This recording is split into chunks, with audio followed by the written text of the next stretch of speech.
welcome to the Footy Mailbag. My name is Damo, and here with me is Clarky. How are you, my friend? Football is dead to me, and so is Supercoach, because there is no right justice in this world when I can score 2,700 and still be shit. At least you scored 2,700. My team has been dead for weeks now. This is good. We're an advice show, and we can't even follow our own damn advice. I feel like our football teams are in like totally opposite ends of the spectrum at the moment, and your fantasy team, your Supercoach team, is adjacently next to mine. Mine's dying. Yours is alive and ticking, but still not. It's alive but sad. It's alive but sad. Which is how I describe myself as well. And then you go to the real football, and the Dockers are doing really well, and then Melbourne is Melbourne. Boo, Melbourne. Boo, Melbourne. I've got feelings about that I will spare our listeners from, but I've had some time. So to listeners who maybe are sleeping under a fucking rock, Melbourne lost this game after the siren after being up by 46 points. Which is now the biggest AFL VFL comeback of all time by 1 point. I've had a lot of time to reflect and digest on my football team, Damo. And you know, I think it's important to have a reasonable opinion and use logic to dictate, you know, how you explain that opinion. And I came to a very simple fact of Melbourne are the fucking shittest football club in the AFL. And yeah, that's how do you get 6-6? How do you not get 6-6-6, Ryan? That whole 30 seconds, 60 seconds? Yeah. That, like, they're resetting because they literally can only pay the free kick with people in their zones. That's so weird. Like, surely, like, there is, like, a way that they can just pay the free kick. But in saying that, I know, like, the ball is given to Rowan Marshall. Rowan Marshall kicks it to Nasiah Wanganeen-Milera. After they had time to discuss it in the 40 seconds. Yeah, exactly right. But all of the Melbourne players went to the opposite side of the 50-metre arc, and everyone followed everyone. I said this on the Falcon, and I'll say it here. I think we need to pull the microscope back on Melbourne for this one, because yes, it did come down to that moment, and Nasiah Wanganeen-Milera, conversely to the Melbourne Football Club, is probably one of the, if not the greatest player in the AFL this year, and possibly for years coming forward. Give him a blank check, St Kilda, but they gave up a 46-point lead, right? So even if it came down to this kick and they make the play, like if that all happens, but Melbourne just, you know, defend a little bit better, maybe kick a couple goals, like maybe a couple cheeky goals in between St Kilda's immense comeback, like, I think, yeah. Anyway, football's dead. Like, is this season over yet? I've got to pick a team for the finals, Damo, and I've narrowed it down to this can go into what caught my eye this week, because that's what I've been focusing on. Okay, let me intro it. Clarky, what caught your eye this week? What caught my eye is that I need a team to follow for finals. Well, it's pretty simple, isn't it? Well, you'd think so, but I have a lot of competing. Damon's pointing to his Fremantle jumper in the background. I have a lot of competing interests and friendships to take into account here. Now, Fremantle, pretty close to my heart. You and one of my co-hosts on the Falcon, Cass, both Fremantle supporters. Love you both dearly. Wonderful people. GWS Giants, my brother-in-law, who also has a podcast, In and Under. Go check out those guys. He's a GWS fan, and I've bought GWS merch and been to GWS finals matches before, and I think they could do it. And then I think out of all of the teams that can make finals, there's probably one that I'm kind of starting to root for just a little bit more than others, and that's the Crows. They're kind of just pulling ahead where it feels like they've had the God run, if that makes any sense. Like everything that needed to go their way is going their way, and everything's working. And if they never have a season with this list that is as good as this season, that's all, like, this is the one that they just need to have and ride it through. A bit like Melbourne 2021, right?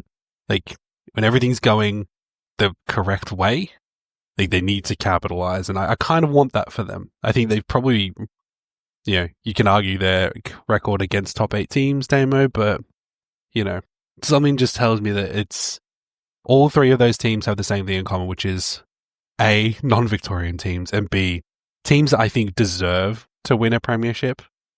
Is their record against top 8 teams that bad? I don't think it's that bad. I can't remember what my co-host on one of my other shows did say to me, but I think it's quite low compared to some other teams.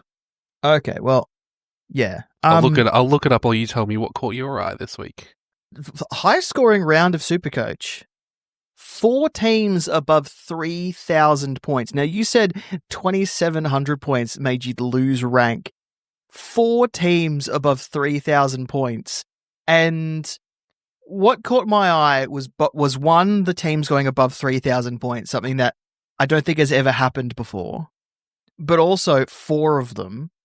But also the team name of the winning of the round of the winning team.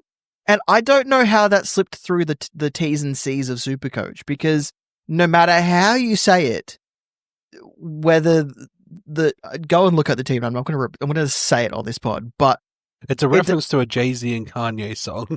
Yeah, it's from the one that you're thinking of. It's from the Watch the Throne album. It's the popular one.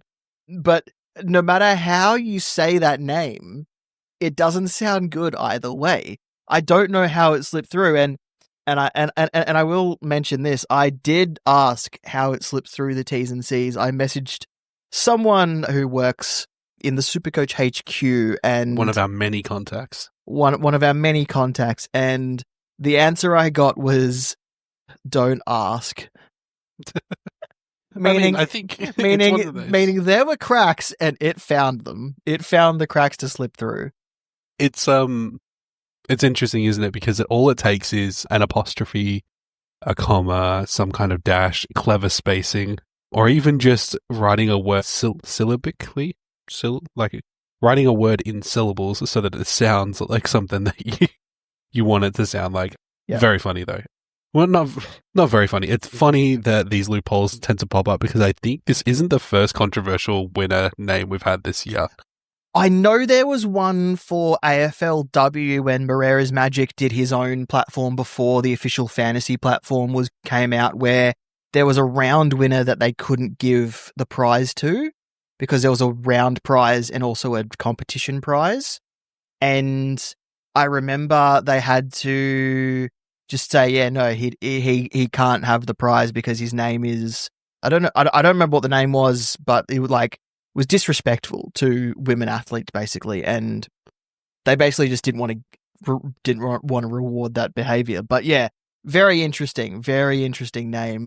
But yeah, high scoring round, 4 teams above 3,000 points, amazing, crazy as well. To have a 3,000 score as well and go, I'm not even the top one.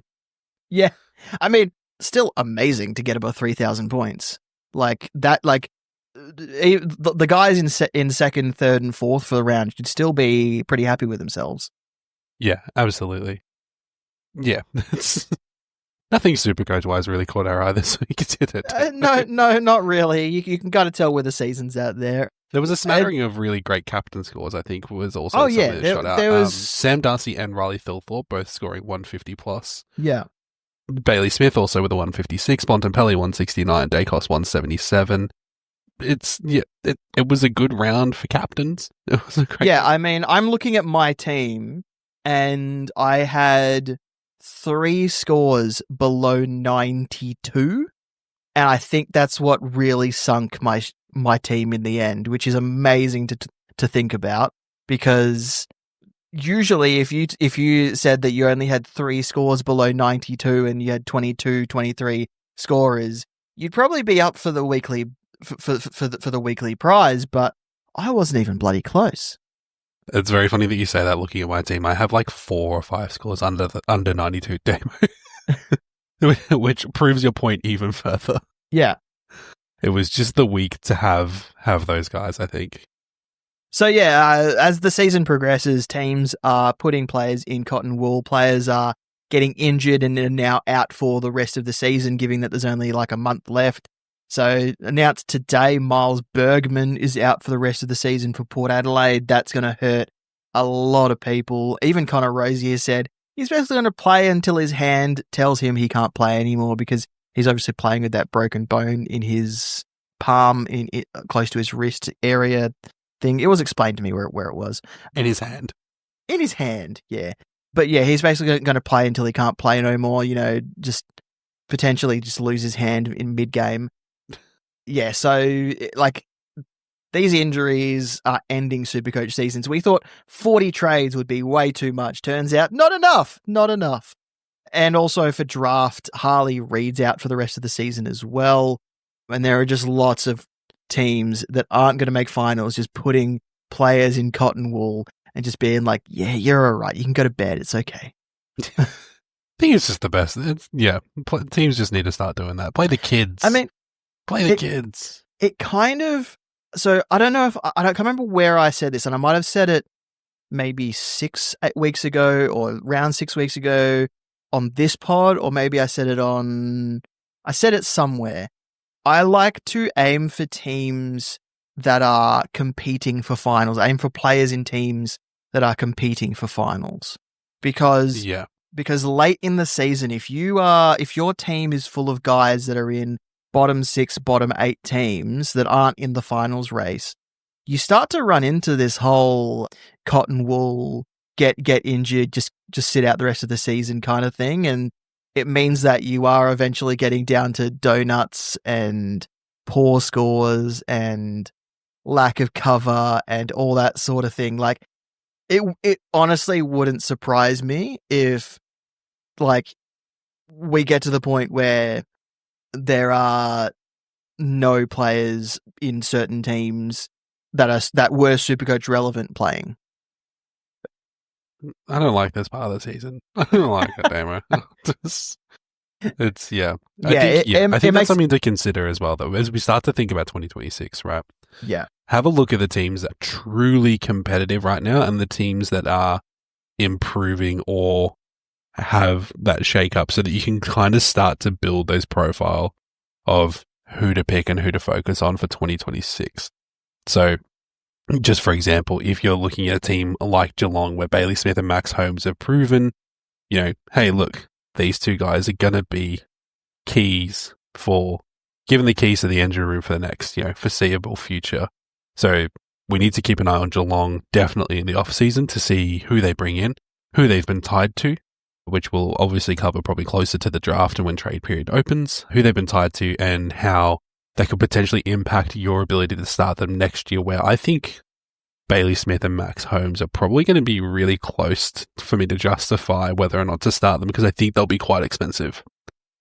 Yeah, there's going to be a few guys that people will not want to go without starting next season, and it'll mean that a lot of money is going to be tied up in a lot of the top end guys. So I can see lots of bargain players in starting teams, and I won't mention names. People can do their own homework for now, but yeah, it's going to be a case of there's going to be a bit of a guns and fallen primos approach to next season, I think. And I mean, there's other guys coming back from long-term injuries, like Max King is going to be close to rookie price because he didn't play at all this season for St Kilda. He hasn't been a great scorer in the past, but we've seen that guys like we had Joe Danaher a few years ago where he was out for a couple of seasons, came back, only really averaged, 60 or 70, but made like 300K because he had a nice run in the middle of the season. So it's going to be guys like this where you're going to have to like pinch every penny to get your cash generation going, get your points flowing and all that sort of thing. But there's also going to be guys that next season, if you start without them, you might be a step behind for the whole year. So I reckon next year starting teams are going to look very different. I think next year we might finally see, because of this season, some very different starting teams across the board. Yeah. Yeah, 100%. Yeah, so obviously players getting injured, it is difficult, especially for Supercoach League Finals that begins this week. The first week of League Finals begins this week. Good luck to everyone that qualified. obviously we have questions about that this week, but we can also answer questions. So keep sending your questions through. We'll get to them a bit later. But not only is league finals beginning this week it was also announced that Supercoach Finals is coming back. It's back, baby. Impossible. So, brand new team that you can select full of only teams that are qualified for the finals. I believe it's a new team every week. So there's no trades, and you just pick a team every single week. There's weekly prizes, I believe. There is not a finals season, so it's just weekly prizes. Play whenever you like, kind of thing. It's a bit like Perfect 8.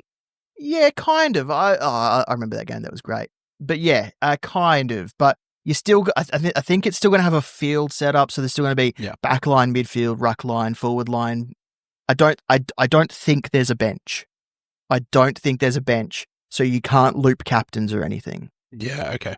That sounds like fun. I look forward to playing that. And this comes off the back of Vapor Media, so the team behind Dream Team, Pete Jenks' company, being acquired by Herald Sun. So we've seen EPL join the Supercoach ranks. We're likely to see the NFL join the Supercoach ranks. I think NBA is coming. There might even be like F1 or Formula One joining Supercoach. I've been looking at what Dream Team offered, and there's some interesting formats. There's also NBA as well. So there might be NBA and NBL on the Supercoach platform very soon, but I don't know what's coming. This is just what's on Dream Team, so I'm assuming some things will cross over, and very exciting, very, very exciting. Yeah, it would be surprising to not see them capitalize, like the Herald Sun team capitalize on the availability of those platforms, when I imagine sometimes the hardest part is building it out from scratch. So when you've already got something to work with, it's probably easier to go like, okay, cool, I see how this works. What tweaks can we make to make it more appealing? And I think generally this probably means like more engagement would be really beneficial, I think, not only to Supercoach as a platform, but to Supercoach AFL. Yeah. I think it really, really lends itself to, potentially we can see some quality of life as they take different learnings from each of the platforms, right? Well, the thing that stands out to me with this is most of the newer sports that are coming to the Supercoach platform, when the two biggest ones, NRL and AFL, aren't in season. So, like, they're really trying to ramp up engagement in the off season when the main two things that people play on Supercoach isn't there, and it makes perfect sense to me. Yeah, absolutely. Just keeping it in the front of people's minds, which is a good thing and a bad thing, depending on whether you think you play Supercoach way too much or not enough. There's a little intersection somewhere in the middle where that's just right. All right. So, Clarky, last week we said our locks for 2026. We chose 3 players across any position and came up with some interesting answers. You zigged while I zagged for some of them. Let's talk about 2026 strategies. Mm-hmm. What have you learnt this year to take into next season? What have I learned this year to take into next season? I think my strategy will probably actually remain very similar, because I think, even though I'm out of trades already, I say already, but like it's finals. I think I'm maybe only like a week or 2 out from where I really should be. And I probably made my last 2 trades just as a matter of, honestly, I want to be done with this, right? And I say this not to, I don't know, it's something that I've always thought, right, where I say this not to be disrespectful to the people who are competing for the big prize, but I think there's a point very early on where you know that the chips are kind of falling your way, and you've got the really good start that you kind of need to keep you competitive. And then I'm in that area where I'm like, okay, cool, I've kind of dwindling.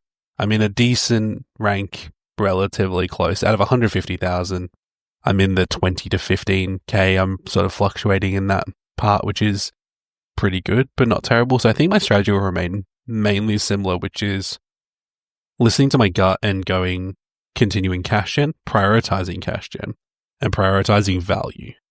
I don't have a lot of trades when I go through my history where I jumped onto expensive players unless I absolutely had to, like an injury required a sideways swap. But in terms of my upgrades, I mostly targeted people who were on the rise and cheaper priced. Like I got Noah Anderson when he was relatively cheaper. I got Bontempelli when he was cheaper. I also got Butters when he was cheap and Rosie, and they've all sort of miles ahead of where they started. Sam Darcy as well and Riley Thilthorpe, both great examples. Jumping on those guys at the right time, I think, is something that, you need to sort of take forward, making sure that you've got the cash generation to support that through getting on those players on the rise. How about you, Damo? The thing that really stood out to me, and I was suffering from this really, really early on, was I need to maintain my bench hygiene a lot better. So I think I need to start, and this is something that I made a spreadsheet for depth charts at the beginning of the year, and I put through it. I consulted with lots of fans of these teams. So I searched high and lows for people that supported all these teams and said, does this depth chart look correct? Do you think I consulted those depth charts once this season? No. But the thing is, I go back to those depth charts now and I see Elijah Hewitt in West Coast's best 23. I only kept him for like 4 weeks. I should have held on to him because I knew he was going to come back. Yeah. Like there are guys where, yes, they might be out that week, but I probably need to, I don't know, kind of assess the situation better. If I know that they are best 22, best 23, and that is pretty much the consensus, I need to back in some of my bench players to come back eventually. But also, I need to prioritize cash gen at the same time. So it becomes a balancing act where, like, there's plenty of guys that I didn't start this year that I would probably still own now. That would be great cover. Like, I never had Max Hall in my team because I think he missed the second preseason game or only played the first half of the second preseason game. And Ross Lyon and rookies scare the hell out of me. Yeah.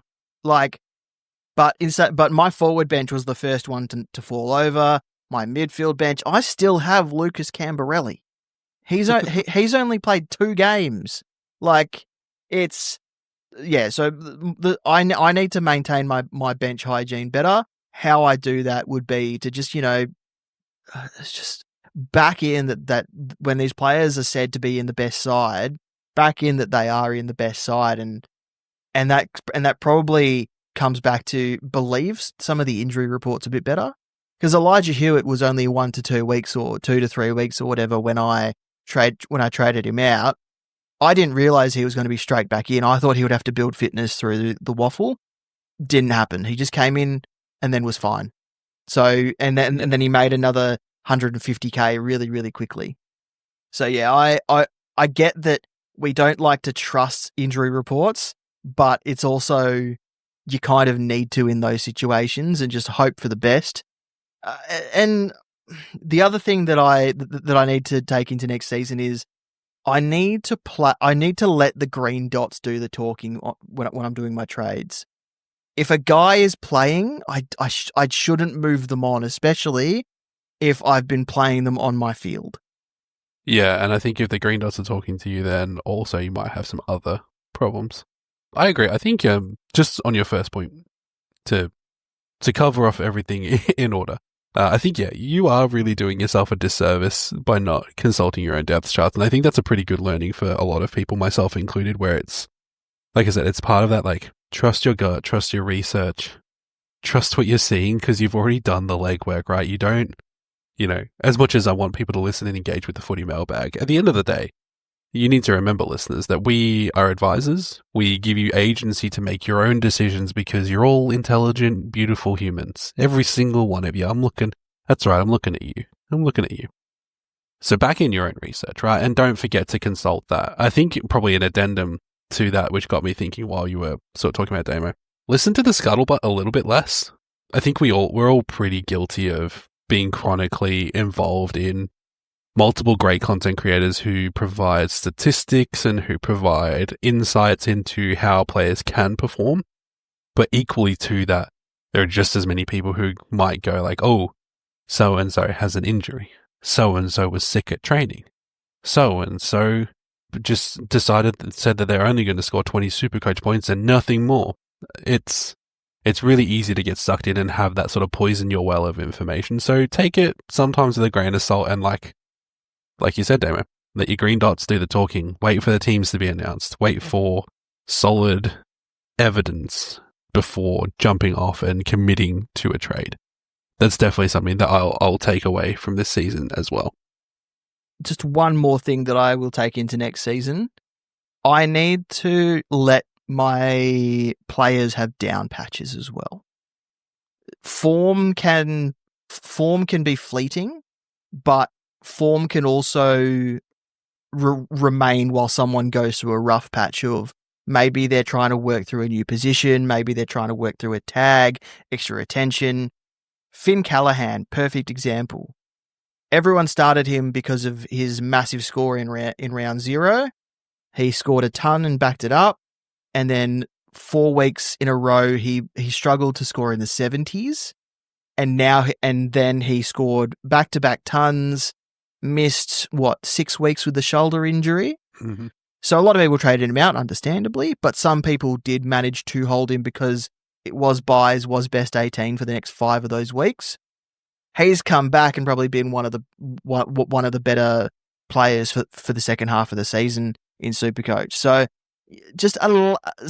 he might not be the best example because he got a long-term injury, but you just need to back in your players. No, I think your point still stands. I think we get what you're trying to put down. Like we jump on these players who have down patches or a down game to trade in for value, but when we already own these players, we are so quick to trade them out to try and get someone who's on a run of form. Whereas we should kind of think when we're going shopping, that guy's really good value. I already own him, so great. I don't need to buy him anymore. Like we should back that these players are going to return to form eventually. You started these guys for a reason. You invested in them for a reason. Trading them out is one trade that you're using. Trading them in is another trade. Don't use 2 trades or 3 trades on the one player, because especially if you think you're going to want them back later. Yeah, you know what? Actually, I completely agree with that, and I'll add in a little bit of an extension to that. It's still very similar along the lines of what I've been preaching so far, but build yourself clear parameters of your thresholds.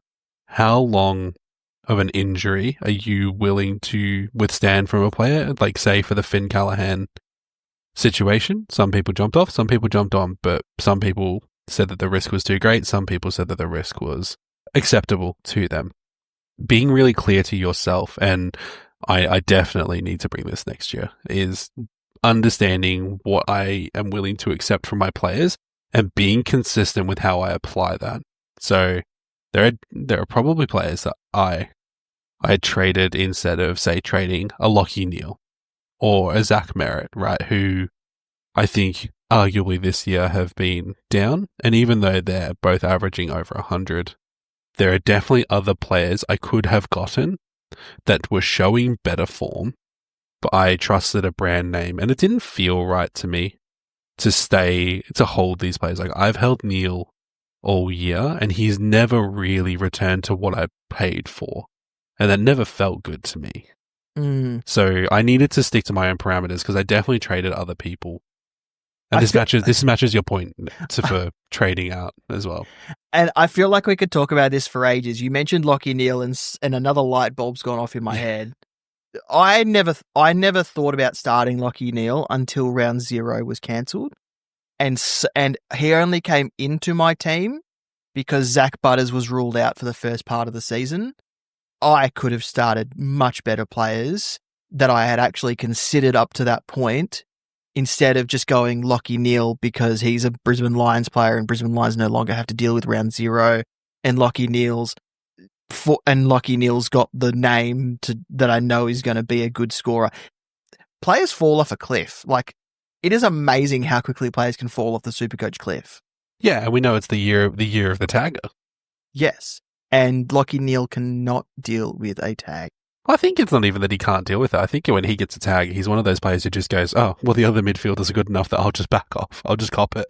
Yeah, there's a bit of selflessness to it, but also a bit of, well, if I'm getting tagged, I may as well just allow him to tag me and let Dunkley, let McCluggage, let Ashcroft. Yeah. But I think those are all really good learnings, and I really encourage you listeners, like in a nice way and in a light-hearted way, because look, Supercoach is fun, but it's not your entire life. So don't beat yourself up for your mistakes, but just have a think about things that maybe didn't fall your way, the reasons that led up to those situations. And if you want to, tell us what you've learned, and we'll read them out on next week or the week after. We'll do a learning. We'll collect it. We'll collect them. Listeners, send them over, and we'll collect them, and we'll put them into like a learnings segment. Yeah, we could put some Zen music in the background or something. We'll find some royalty-free Zen music. We can have it like what is it? What's that trend they're doing? We listen and we do not judge. Or is that a different segment? We can do both of those segments. We'll do learnings. And also tell us your most embarrassing Supercoach trade that you did this year. We listen and we don't judge. Speaking of not judging, Clarky, it's time for the spark. Now, the last few weeks we have all had sparks. Mm-hmm. We have all said spark. So we're going to continue that. So you've got a spark, I've got a spark. But Clarky, given I am the one running the show today, I'll let you go first with your spark. Because I am driving this car, and you will do as I tell you, says Damo. Hey, right. So, my guy this week. You're probably not. You're not going to like this, Damo. I don't know how much you're going to like this, but I'm gonna start selling. There is a man, a great man, a wonderful man, who plays in the Melbourne forward line. He has the squarest head of them all and looks like Ben Keys, but from Temu. And that's one Bailey Fritsch. I think that he is a reasonable buy based on Melbourne are playing West Coast this week. Three games in a row, 129 against North, 100 against Carlton, 98 against St Kilda. Plays West Coast this week. But the main reason, even though we've got the Dogs, Hawthorn and Collingwood, the main reason why I've brought him up is, I'll open my tab with all the stats on it. Bailey Fritsch has just been moving his role a little bit further up the ground. He's playing a little bit more of a high disposal game by standards of a forward the last few weeks. And then adding on to that, he's been kicking a couple goals. So he's like averaging probably over 10 disposals, I would say, over the last couple of weeks. Combined with, say, this week, 11 disposals, 3 goals, 2 behinds. Could have easily been 5 goals. I just think like that role that he's got and what he's doing, and the fact that he's managed to do it consistently, yes, against lesser and teams that are around Melbourne's ability. But I think this is mostly like a draft level pickup, I'd say. Like, probably not suitable for Classic unless you're really throwing shit at the wall to see what sticks. But I think he'd be available in a lot of draft leagues because I don't think people have looked at him because he's had some stinkers this year. But playing that higher disposal plus he's actually now kicking goals makes him a really attractive option, especially against West Coast this week in the first week of Supercoach finals and possibly the first week of people's draft finals, depending on how long you're playing your seasons. Have a look at him. Have a look at the numbers. Have a look at his fucking square head. And you tell me that it's not raising your eyebrows just a little bit. Giving it that, okay. Because there's definitely worse forwards out there that you could probably drop to make room for. Interesting. Not where I thought you would go with your spark. Not at all where I thought you would go. And that's the beauty of the spark, baby. I'm the king of it. It used to be named after me. It still is in a way, spiritually. My spark, Aaron Norton. 456k. Has scored 130, 113, 90, 65, and 153 the last 5 weeks. Comes up against the Giants this week. No Jack Buckley. So who does Sam Taylor go to? Because they're not going to leave Sam Darcy by himself. Then Melbourne. No Stephen May, no Jake Lever. Then West Coast. I don't even know who West Coast's key defenders are. Believe one of them, isn't it? No, don't even try. Is he? Don't even try and name them. Tom Cole, that's one. Aaron Norton against Tom Cole, prime time viewing right there. Defender. I don't think so. I don't think he is. Yeah, look, Damo, I like where you're going with this. And then Fremantle, who might be difficult because Alex Pearce and Brendan Cox exist. But yeah, I like Aaron Norton. I think that the way that Darcy has just taken that, he's taking that number one defender every week, has made Aaron Norton look extremely, extremely attractive as an option. He's 10 weeks ago, people were calling for him to be dropped. Yeah, which is very funny because he's not the number one guy. This is the thing. He was the number one guy compared to, say, Jamarra Ugle-Hagan as well, when Jamarra's sort of on the team, and he's not that guy. He's not the guy. So when Darcy is obviously more dangerous, younger, athletic, up and comer, he's gotten the number one attention, which means Aaron Norton has just been absolutely trouncing over the second defender. And this week, I believe it's Lekalia or Connor Iden, or someone like that, who, we'll see how good they are. Because the second forward usually gets Jack Buckley when the Giants are doing their matchups. So without Jack Buckley, there's going to be a bit of a shuffle, and it might take a little while for them to work out who needs to be matched up on who. Well, that's the thing. Does Sam Taylor take Norton, who's in reasonable form, or Darcy, who's just always a threat? I'm looking at who else is a key defender for the Giants. Wade Dirksen? Probably not. Not playing, out for the season. Yep, there you go. Lekalia, yeah. It'll probably be Lekalia by the looks of it then. Yeah, I mean, as we record this, the lineups have been named for the Thursday night game. Oh, that's right. They play on Thursday. Yeah, it is Lekalia, Sam Taylor, and Connor Iden. Oh, Harry Himmelberg also exists. Is he still playing as a defender? He's playing in defense. I don't know if he's playing as a defender though. Yeah. Just to name some more random West Coast key defenders for you. Callum Jamieson. Who? Harry Edwards. Oh, I know him. Yeah, who else we got? Oh, I think they also got Sandy Brock as well. They do have Sandy Brock. Jeremy McGovern. Retired. Yeah, football dead. Yeah. It's not looking good. It's not looking good for West Coast, is it? It's interesting. It's an interesting set of key defenders. Yeah. Oh, Rhett Bazzo. That's it. That's who I was thinking of. Oh, okay. Never mind. Don't get Aaron Norton. Rhett Bazzo's out there. He's got a fucking sick name, though. Bazzo is like one of the sickest Australian football names. And it's not a nickname. It's his actual name. It's his legit name. So Fox Footy can actually call him Bazzo when they throw to him on their broadcast. No, I think they'll bleep it out. They'll have to call him Mr. Rhett. And who could forget Dear Rat Boy? That was, you know what, the biggest wind-up in the world to a Simpsons reference. So we love it here at the Mailbag. Good spark, though, Damo. I think those are really two... We've both picked two key forwards. That's where the spark is at. Is Bailey Fritsch a key forward? I mean, he is a key forward. At Melbourne, he's a key forward.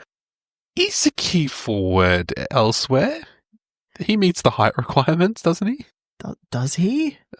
I don't know. I don't know what the height requirements are. Anyway, Damo. It's time for listener questions. Yeah, it's time to head out to the Rancho Mailo. Just a reminder, submit questions before 8 p.m. Melbourne time on a Wednesday to be included in that week's episode. And you can send us voice memos, link on our website next to the link to our question form for that. And also, as we reach the end of the season, we do have to remind you that if we stop getting questions, the episodes also stop. It's the weirdest threat. It's the weirdest threat that a podcast has ever made. Just telling listeners, you can make this stop.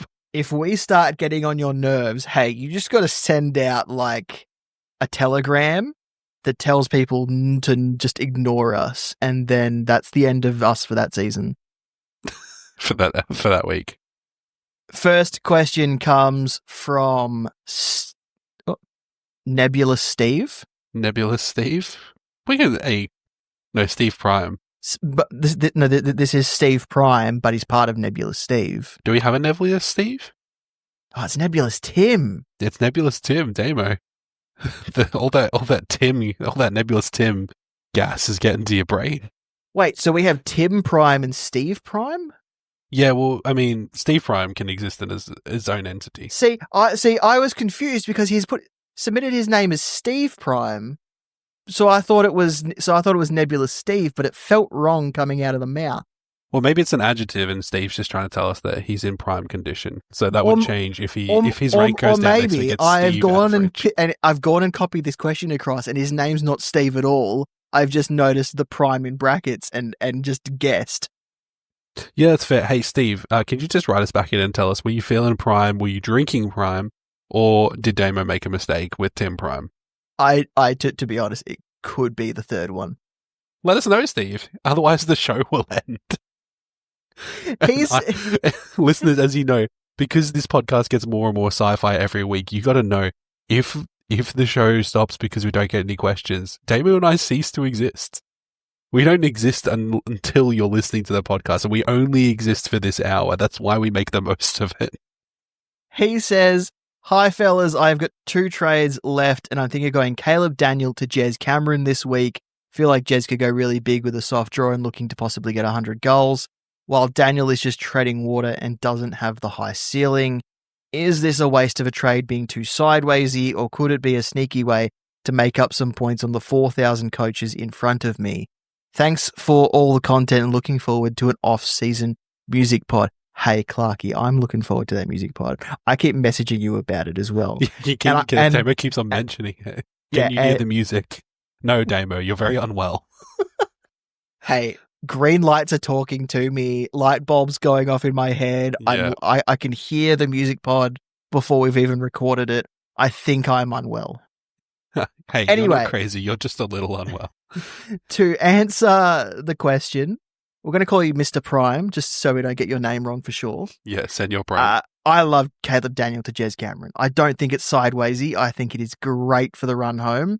Caleb Daniel is actually a chance to be dropped this week. Yeah, I reckon, look, North are doing bad. North are doing bad, and it's not going to get any better. Caleb Daniel is not the greatest user of the ball. The appealing thing about Caleb Daniel is him getting a lot of the ball.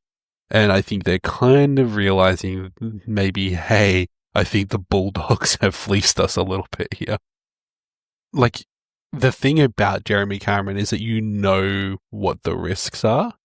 Does that make sense? Like, you kind of know, hey, his high scoring is most likely going to be tied to, similar to Bailey Fritsch, like he's usually either really high goals on its own, or he's high disposals with a couple of goals. So, and both are reasonable, but he's got, like you said, the nice draw.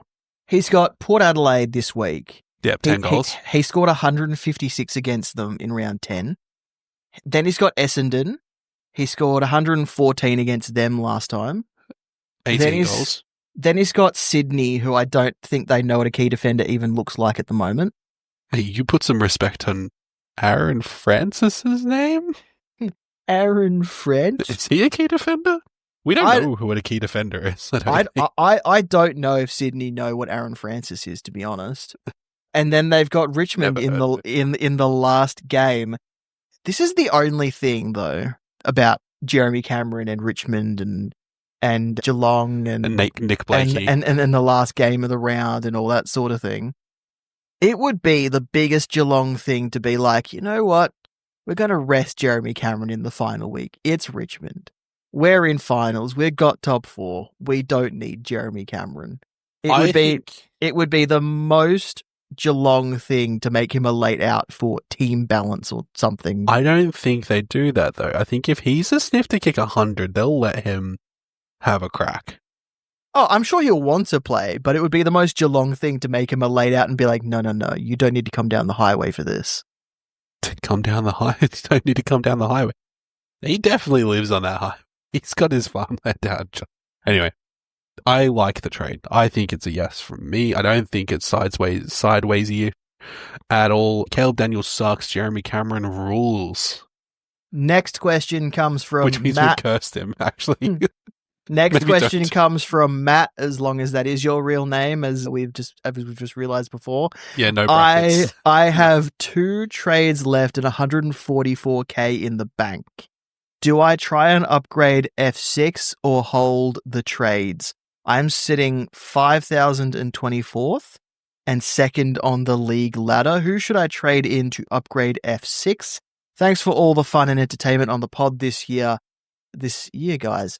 He has sent us a screenshot of his team. I was going to say, there's no team that I can see here because I'm looking at the Google Doc and there's no... I don't know how to copy things into the Google Doc. That's right. Just tell me who his F6 So is. his F6 is... His F6 is Alex Taru. Oh, okay. The Viking. Yeah, but he's got a very strong forward line, very strong rest of the team. So he's kind of gone... How much is Taru? What's the math? How much is Taru plus 144? Like 400k. Yeah. Yeah, okay. 235, 200 plus 144 is 3. So if I tell you the rest of his team, he has Nazaya, Holmes, Sinclair, Sheasel, Zorko, and Mills. Bont, Dacos, Anderson, Brayshaw, Merritt, Neal, Will Ashcroft, Tom McCarthy, Grundy, Gawn, Smith, Petrarca, Darcy, Daniel, Kennedy, and Taru. Zach Butters is his flex. Oh, that's spicy. I like that. So he's probably looking for a forward around the 400k. 379, 200 is the math on that. 144 plus 235, 200. I'm looking at his bench. He's also got Clay Hall that he could possibly move on for someone a little more expensive. Clay Hall is 333k. Okay, yeah, that's probably... Oh, I maybe like that better. If you're going all in with your last trades, right, you may as well try and maximize value. It would require a bit of moving around with your dual position players, but I think you can make it work. I'm too dumb without having the team to play with to tell you how. But Tamo's that guy with the slide puzzle who just moves all the pieces until it falls into place. Until it's correct. I am. Yeah. I'm the guy who messes up a Rubik's Cube and then messes it up even more trying to solve it. Do love a Rubik's Cube. So yeah, so around 400k then for a forward. I gotta be honest, the options aren't super great. Just looking at what's out there for even around 400 across all loans, it's a bit of a no man's. I'm just having a... I would say, your options are like Shea Bolton, Alex Neil-Bullen. Or Nibbler. Do we dare say his name and he appears, I believe in Jake Stringer? Oh, I couldn't. I couldn't. I don't think we could recommend that in good I couldn't faith recommend it. All right, I'm going to throw one out there. What about Cam Rayner? No. Pass. Is that too? Sorry. Well, talk me through it. To be honest, I've just brought up his profile and I regret it. I can't. I could sell it if it was a draft league. I could sell it if it was draft, but also Cam Rayner is not going to be available in draft. Sorry, Matt, we're not giving you the answer you're looking for yet. I think the answer is there's probably. I don't think there's an upgrade here. Not with that amount of cash. Alex Neil-Bullen is probably the closest to an upgrade that you can get. I don't think he's consistent enough. I love Nibbler. Love him. I think he's fantastic. He's had a couple of really good games, but his form is not consistent enough. Before you say anything, though, Hawthorn at Adelaide Oval this week, they just let Sam Switkowski ton up not too long ago. Same sort of role. Then they've got West Coast. Then they've got Collingwood at Adelaide Oval. Then they've got North. Yeah, but look at it. Like, look at his high score. Like, his average betrays his ability, right? 53 against Melbourne at Adelaide Oval, 36 against the Bulldogs at Marvel, and then 155 against Gold Coast and 117 against Port, both at Adelaide Oval. So, okay, what about James Peatling then? I have the same problem. I don't know what his impact is, like what his role is, because we thought that he was going to be a little bit more mid-centric, but he's kind of wing-focused, right? Like, because, like, and I say this not to be contrarian to you throwing ideas. I want to be very clear. Love that you're thinking, and I know that sounds condescending, but it's not. Love that you're thinking, but what I'm seeing is if you've got Clay Hall on the bench, right? Clay Hall's averaging like 60, but it's probably like on his good days, probably closer to 80. Let's also remember Harley Reid is missing for West Coast for the rest of the year. Clay Hall is going to be needed in that midfield. Yes, that's I completely forgot about that, but that also works my point, so I'll take it. Matt, I think we're sitting on hold the trade for now. Yeah, I don't think there's anyone clear that gives you an edge. I love that we probably spoke about options for about 8 minutes and then landed on no one. Yeah, we got 3 questions. We got to pad out the content. I think it's really tough, right? Because we get these questions that are very specific, and we have to kind of, even though we've got them ahead of time, right? Like it's the back and forth between us that gives me the juice, right? Like when I'm not doing it in a vacuum. Sitting at 5k rank as well, like I just don't think the risk is worth it, because I think you could sharply drop very easily if you make the wrong trade. But I understand that also holding doesn't necessarily give you, but you could play matchup from your bench, especially if you've got Hall, you've got Taro. West Coast are playing Melbourne, and Melbourne are still giving up points because they're not clean. Like we're not clean, even though touch wood. Like we should be able to beat West Coast pretty comfortably, but we make a lot of errors with the ball, even at Marvel. And yeah, no Harley Reid. I don't know, unless you feel that spark and you feel that glint, I don't think there's any information to give us, anyone that gives you a solid upgrade option. Yeah. Neil Bullen and Peatling are probably the closest, but huge fluctuation. 2 trades left, 144k in the bank. Hold it and do something really fun in the last round if you really want to move yourself up the rankings. Try something fun, do a couple of sideways, use up to some guys in form or something if you really want. But yeah, hold the trade for now, I think. I was going to say, probably because you said you had Zorko as well, right? Yeah.